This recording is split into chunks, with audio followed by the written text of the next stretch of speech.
Greetings, it's Maxo Diddly here, and today I am going to be showing you how you can add a header to your CSV or text file. So let's get right into it. Firstly, make sure you import these three libraries at the top of your code. We'll be needing them for this tutorial. Then in the main method, we're going to do string file path and string header. So string file path is going to be the file that we want to add headers to. And string header is going to contain all of the headers for each field of a record, because we're working with CSV files. And the great thing is we can just have it in one string variable, because we just need to put probably a word followed by a comma, followed by a word, followed by a comma, followed by a word.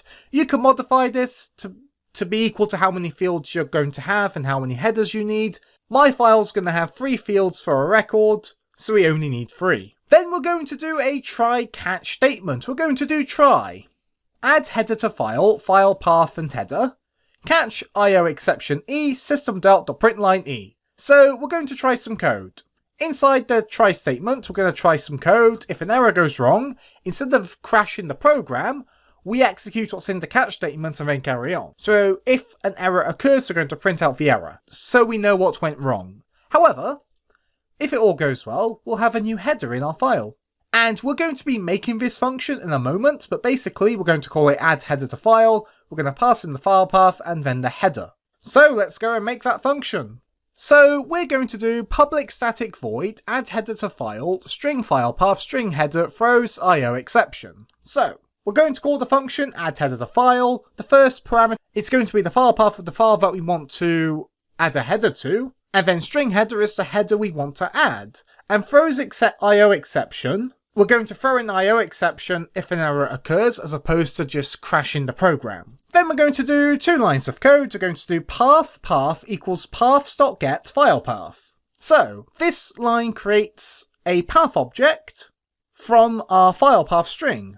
And then we can do list string original content equals files.readAllLines path. So this line is going to read all the lines from our file that we want to add a header to and store it in a string list. And we're doing this because we can't simply just insert a header into the file.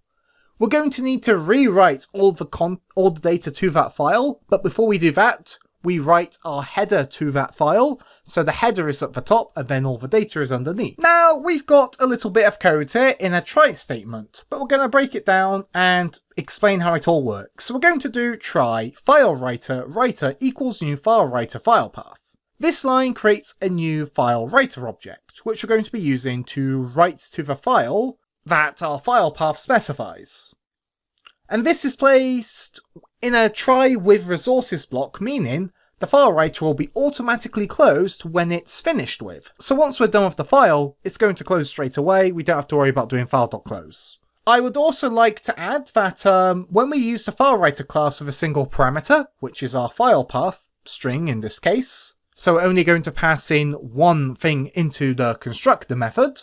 If the file exists, then the size is truncated to 0, which basically means all the data is deleted from the file, meaning we have a blank slate to write our header and then our previous data to it. So you're not going to get duplicate data. Then we're going to do writer.write header plus new line character. So this line is writing our header string followed by a new line character to the file, which is going to be the first line of the file. So we've got our header now in the file, and we need to do a new line character, so when we write our next record to the file, it will be written on a separate line. Then we're going to do for string line, original content, writer.write, line plus new line. What's going on here? Well, this is a for each loop.